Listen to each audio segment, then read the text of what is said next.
അസ്സലാമലൈക്കും, നമസ്കാരം. പുതിയ വീഡിയോയിലേക്ക് എല്ലാവർക്കും സ്വാഗതം. പ്രഷർ കുക്കർ ശ്രദ്ധയോടെ ഉപയോഗിച്ചില്ലെങ്കിൽ അത് പൊട്ടിത്തെറിക്കാൻ സാധ്യതയുണ്ട്. ഇത്തരത്തിൽ പ്രഷർ കുക്കർ പൊട്ടിത്തെറിച്ചുണ്ടായ അപകടങ്ങളെക്കുറിച്ച് നാം കേട്ടിട്ടുമുണ്ട്. അശ്രദ്ധ കൊണ്ടോ അല്ലെങ്കിൽ സാങ്കേതിക പ്രശ്നങ്ങൾ മൂലമോ ആവാം അപകടം സംഭവിക്കുന്നത്. അതിനാൽ പ്രഷർ കുക്കർ ഉപയോഗിക്കുമ്പോൾ ധാരാളം കാര്യങ്ങൾ ശ്രദ്ധിക്കേണ്ടതുണ്ട്. അപ്പോൾ ഇന്നത്തെ ടോപ്പിക്ക് നിങ്ങൾക്ക് മനസ്സിലായി. കുക്കറിനെ കുറിച്ചാണ് നമ്മൾ ഇന്ന് വീഡിയോ ചെയ്യുന്നത്. അപ്പോൾ നമ്മൾ പരിപ്പ് സാമ്പാറൊക്കെ അടപ്പത്ത് വെക്കുമ്പോൾ ഇതേപോലെ നമ്മൾ കുറച്ച് വെളിച്ചെണ്ണ കൂടി അതിലേക്ക് ആഡ് ചെയ്ത് കൊടുക്കുകയാണെങ്കിൽ നമ്മൾക്ക് ആ ഒരു തിളച്ച് പൊന്തുന്നത് ഒഴിവാക്കാൻ പറ്റും. അതേപോലെ നമ്മൾക്ക് ഈ പരിപ്പ് സാമ്പാർ ചോറൊക്കെ വെക്കുമ്പോൾ ഇതിൻ്റെ ഉള്ളിലേക്കാണ് ഇതിൻ്റെ ആ തരിതരിയൊക്കെ പോയിട്ടുള്ള പ്രോബ്ലം ഉണ്ടാവുക. അപ്പോൾ എപ്പോഴും നമ്മൾ കുക്കർ ഉപയോഗിക്കുമ്പോൾ ഏറ്റവും കൂടുതൽ സൂക്ഷിക്കേണ്ടതും ശ്രദ്ധിക്കേണ്ടതും കാര്യം ഇതാണ്. അപ്പം നമ്മൾ ഇതേപോലെ ഒരിത്തിരി വെളിച്ചെണ്ണ അതിൽ 2 ഡ്രോപ്പോ 3 ഡ്രോപ്പോ അതിലേക്ക് ഒഴിച്ച് കൊടുക്കുകയാണെങ്കിൽ ഈ സാധനങ്ങളൊന്നും അതിൻ്റെ ഉള്ളിൽ ചെന്നിട്ട് ഒട്ടിപ്പിടിക്കില്ല. അതിൻ്റെ ഉള്ളിൽ ചെന്നിട്ട് ഇതൊന്നും അടിഞ്ഞു കൂടുകയോ ഒട്ടിപ്പിടിക്കുകയോ ചെയ്യില്ല. അപ്പോൾ നമ്മൾ ഇതേപോലെ ഇത്തിരി വെളിച്ചെണ്ണ നമ്മൾ ഒന്ന് അതിൻ്റെ ആ ഒരു മൂടിമേലൊക്കെ പുരട്ടി കൊടുക്കുന്നതും അതുപോലെ 2-3 ഡ്രോപ്പ് അതിലേക്ക് ഒഴിച്ച് കൊടുക്കുന്നതും ഏറ്റവും നല്ലതാണ്. നമ്മൾ അതേപോലെ ഈ റബ്ബർ കാസ്കറ്റ് നമ്മളെപ്പോഴും ശ്രദ്ധിക്കേണ്ട കാര്യമാണ്. ഇതിൽ വിള്ളലുണ്ടോ അതല്ലെങ്കിൽ ഇത് പൊട്ടിയിട്ടുണ്ടോ എന്നുള്ളത് നമ്മളെപ്പോഴും നന്നായിട്ട് ശ്രദ്ധിക്കണം. നമ്മൾ കുക്കറൊക്കെ ഡെയിലി നമ്മൾ 2-3 പ്രാവശ്യമൊക്കെ ഉപയോഗിക്കുന്നവരുണ്ട്. അപ്പോൾ എപ്പോഴും നമ്മൾ ഏറ്റവും കൂടുതൽ ശ്രദ്ധിക്കേണ്ടതാണ് ഈ വാഷറൊക്കെ നന്നായിട്ട് ക്ലിയർ ആണോ എന്നുള്ളത്. അതിന് നമ്മൾ ഏറ്റവും നമുക്ക് ചെയ്യാൻ പറ്റിയ നല്ല കാര്യമാണ് ഇത്തിരി വെളിച്ചെണ്ണ എടുത്തിട്ട് നമ്മൾ ഇതിന് നന്നായിട്ട് ഇതേപോലെ ഒന്ന് തേച്ച് കൊടുക്കുക.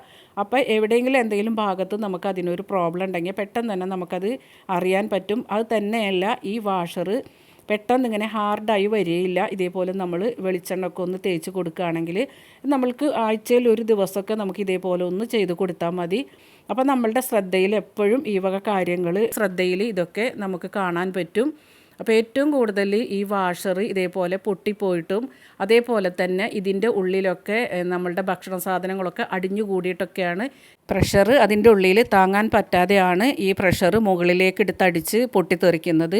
അപ്പോൾ എപ്പോഴും നമ്മൾ ശ്രദ്ധിക്കേണ്ട കാര്യങ്ങളെന്ന് പറയുന്നത് ഇതിൻ്റെ ഉള്ളിലൊക്കെ നമ്മൾ എപ്പോഴും ക്ലീൻ ചെയ്ത് കൊടുക്കലാണ്. അതേപോലെ നമ്മൾക്ക് ഏറ്റവും എളുപ്പത്തിൽ ചെയ്യാൻ പറ്റുന്നൊരു കാര്യമാണ് ആഴ്ചയിൽ ഒരു 2 പ്രാവശ്യമൊക്കെ ലെമണിൻ്റെ 2 ഡ്രോപ്പ് ഇതേപോലെ അതിലേക്ക് ഒഴിച്ച് കൊടുക്കുകയാണെങ്കിലും ഈ ഭക്ഷണ സാധനങ്ങളൊക്കെ പെട്ടെന്ന് തന്നെ അതിൽ നിന്ന് ഇതിൻ്റെ ആ ഒരു ആസിഡ് കൊണ്ട് പെട്ടെന്ന് തന്നെ അത് ക്ലിയറായി കിട്ടും. അതേപോലെ നമ്മളുടെ കുക്കറിൻ്റെ മൂടിയിൽ ഇതേപോലെയുള്ള ഭാഗങ്ങളിലൊക്കെ 2 ഡ്രോപ്പ് അതിലേക്ക് ഇറ്റിച്ച് വെച്ച് കൊടുക്കുക. നമ്മളുടെ പണികളൊക്കെ കഴിഞ്ഞതിന് ശേഷം നമുക്കിതേപോലെ ഒരു 2 മിനിറ്റ് വെച്ച് കൊടുക്കുകയാണെങ്കിലും അതിൻ്റെ ഉള്ളിലൊക്കെ അടിഞ്ഞു കൂടിയിട്ടുള്ളതൊക്കെ നമുക്ക് പുറത്തേക്ക് കളയാൻ പറ്റും. അപ്പോൾ ഏറ്റവും കൂടുതൽ ഇപ്പോൾ കുക്കർ പൊട്ടിത്തെറിക്കുന്നത് വളരെയധികം നടന്നുകൊണ്ടിരിക്കുന്നുണ്ട്. അപ്പോൾ നമ്മൾ എപ്പോഴും കുക്കർ നമ്മൾ ഉപയോഗിക്കുമ്പോൾ ഇതേപോലെയൊക്കെ ഒന്ന് നമ്മൾ ക്ലിയർ ചെയ്തെടുക്കുക. അപ്പോൾ നമ്മളെപ്പോഴും ശ്രദ്ധിക്കുക ഇങ്ങനെയുള്ള കാര്യങ്ങൾ. അപ്പോൾ ഇതിൻ്റെ ഉള്ളിൽ അടിഞ്ഞു കൂടുന്നതാണ് നമ്മളെപ്പോഴും കെയർ ചെയ്യേണ്ടത്. അതേപോലെ നമ്മൾ കുക്കറിൽ ബിരിയാണി, മട്ടൻ കറി, ചിക്കൻ കറി, സാമ്പാറൊക്കെ വെക്കുമ്പോൾ ടേസ്റ്റുകൾ അങ്ങോട്ടും ഇങ്ങോട്ടൊക്കെ കലരാറുണ്ട്. അപ്പം നമ്മൾക്ക് ആ ഒരു പ്രോബ്ലം ഒഴിവാക്കാനായിട്ട് ഇതേപോലെ നമ്മൾ പിഴിഞ്ഞ ലെമൺ ഉണ്ടെങ്കിൽ അതിലേക്ക് ഇട്ട് കൊടുക്കുക. ആ ഒരു തോട് ഇട്ട് കൊടുത്തതിന് ശേഷം കുറച്ച് ചൂടുവെള്ളവും കൂടി ഒരു 10-15 മിനിറ്റ് നമുക്ക് ഇതേപോലെ ഒന്ന് ഒഴിച്ച് വെച്ച് കൊടുക്കുകയാണെങ്കിൽ അതിൻ്റെ ആ ഒരു ബാഡ് സ്മെല്ലൊക്കെ പോയി കിട്ടും.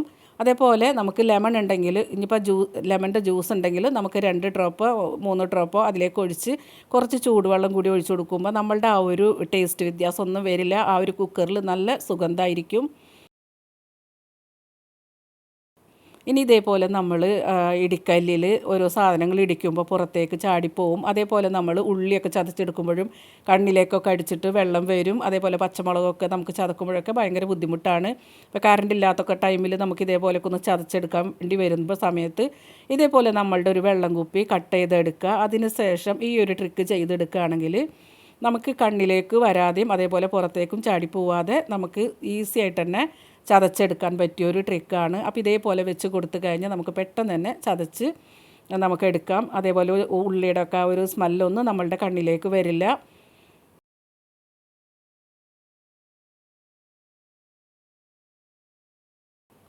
ഇനി നമ്മൾ ചന്ദനത്തിരിയൊക്കെ മഴക്കാലത്ത് ചന്ദനത്തിരി തീപ്പെട്ടിയൊക്കെ വാങ്ങിച്ചു വെക്കുമ്പോൾ പെട്ടെന്ന് തന്നെ തണുത്തിട്ട് അതിങ്ങനെ പൊടിഞ്ഞു പോകാറുണ്ട്. അപ്പോൾ ഇതേപോലൊരു വെള്ളം കുപ്പിയിലേക്ക് നമ്മൾ ഇങ്ങനെ ഇറക്കി വെച്ച് കൊടുക്കുകയാണെങ്കിൽ നമുക്ക് ആ ഒരു തണുത്ത് പോകുന്ന പ്രോബ്ലം ഒഴിവാക്കാം.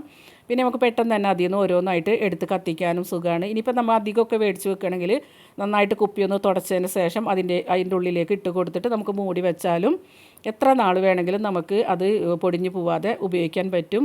ഇനി നമുക്ക് തീപ്പെട്ടി വേണമെങ്കിലും ഇതൊന്ന് കട്ട് ചെയ്തതിന് ശേഷം അതിലേക്ക് ഇട്ട് കൊടുത്താലും ആ ഒരു തീപ്പെട്ടി പോലും തണുത്ത് പോവില്ല. നമ്മൾ ഉരക്കുമ്പോൾ അത് പൊടിഞ്ഞു പോവാതെ തന്നെ നമുക്ക് നല്ല നിലയ്ക്ക് തന്നെ കത്തിക്കാൻ പറ്റും. അപ്പോൾ ഈ ട്രിക്കുകളൊക്കെ നമുക്ക് ഇതേപോലൊരു വെള്ളം കുപ്പികളുണ്ടെങ്കിൽ നമുക്ക് ചെയ്തെടുക്കാം.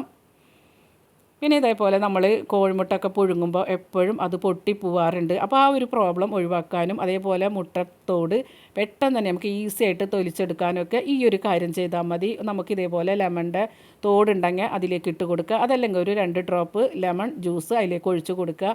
അപ്പോൾ അതിന് ശേഷം നമ്മൾ പുഴുങ്ങിയെടുക്കണമെങ്കിൽ ഒരു മുട്ട പോലും പൊട്ടാതെ നമുക്ക് നല്ല ഭംഗിയായിട്ട് തന്നെ എടുക്കാൻ പറ്റും. അതേപോലെ നമുക്ക് ഇതേപോലെ ഈസി ആയിട്ട് നമുക്കത് തൊലിച്ചെടുക്കാനും പറ്റും.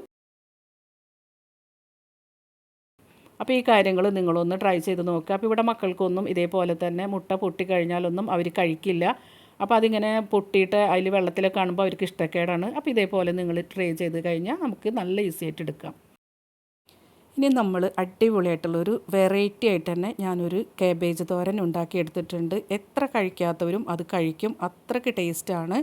അപ്പോൾ നമ്മളിതിലേക്ക് സീക്രട്ടായിട്ട് ചേർക്കുന്നത് തൈരാണ്. അധികം പുളിയില്ലാത്ത നല്ല കട്ട തൈരാണ് എടുത്തിട്ടുള്ളത്.